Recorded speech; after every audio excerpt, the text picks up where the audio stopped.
Vegetable biryani செய்ய போகிறோம். அதுக்கு தேவையான பொருட்கள் வெங்காயம், பச்சை மிளகா, தக்காளி, இஞ்சி பூண்டு விழுது, காய்கறிகள் வந்து பீன்ஸ், கேரட், பட்டாணி, லெமன், மீன் மேக்கர், பொட்டேட்டோ, கரம் மசாலா, மிளகாத்தூள், சீரகத்தூள், சோம்புத்தூள்,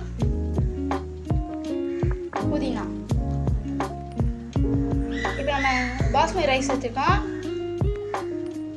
ஒரு 2 கிலோவுக்கு ஒரு 4 கப்பு ஊற்றிருக்கோம். தண்ணி 2 கப் ஊற்றிருக்கோம். இப்போ குக்கர் ஆன் பண்ணியாச்சு. இப்போ தேவையான எண்ணெய் ஊற்றிக்க வேண்டும். எண்ணெய் வந்து 5 ஸ்பூன் எடுத்து போட்டுக்கோங்க.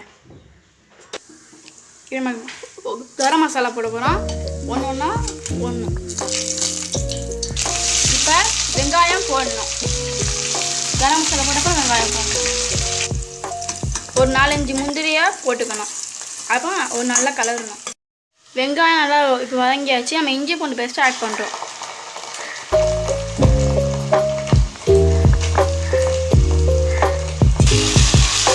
அதை நல்லா நீங்கள் மிக்ஸ் பண்ணணும். அதோட பச்சை வாசனை போகிறதுக்கு நல்லா நீங்கள் மிக்ஸ் பண்ணால் தான் நல்லா இப்போ இஞ்சி பூண்டு நல்லா நம்ம வதக்கியாச்சு. இப்போ தக்காளியும் பச்சை மிளகாய் போட்டு அதையும் நல்லா வதக்கணும்.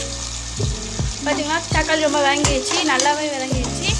நம்ம இதுக்கு நம்மக்கிட்ட இருக்க கேரட், பீன்ஸ், லெமன் இதான் நான் ஆட் பண்ண போகிறோம். அதை நல்லா நீங்கள் மிக்ஸ் பண்ணணும். நல்லா கலவி விட்டாங்கன்னா அப்போ மசாலா நல்லா அதில் ஒட்டும். அப்போ சாப்பாடு நல்லா வரும்.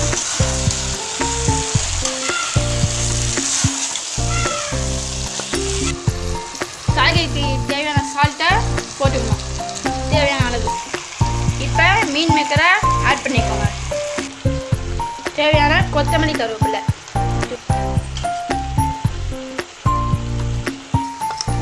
தேவையான மசாலா சேர்த்துக்கணும்.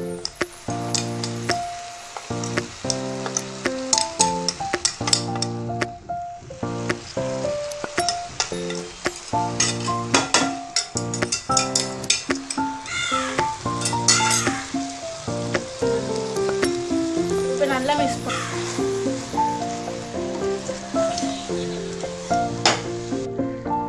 ஒரு 1/2 லெமன் நல்லா புரிஞ்சு விடணும்.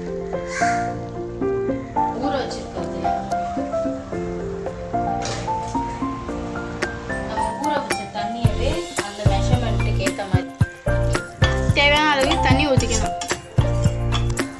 ஒரு 2 ஸ்பூன் தயிர் சேர்த்துக்கணும். தயிர் சேர்த்திங்கன்னா ரொம்ப டேஸ்ட்டாக இருக்கும். 2 கப் அரிசிக்கு ஒரு 4 கப் தண்ணி டேஸ்ட். அதாவது 1 கப்புக்கு 2 அரிசி அந்த மாதிரி ஊற்றணும். தேவையான அளவுக்கு உப்பு சேர்த்துக்கணும்.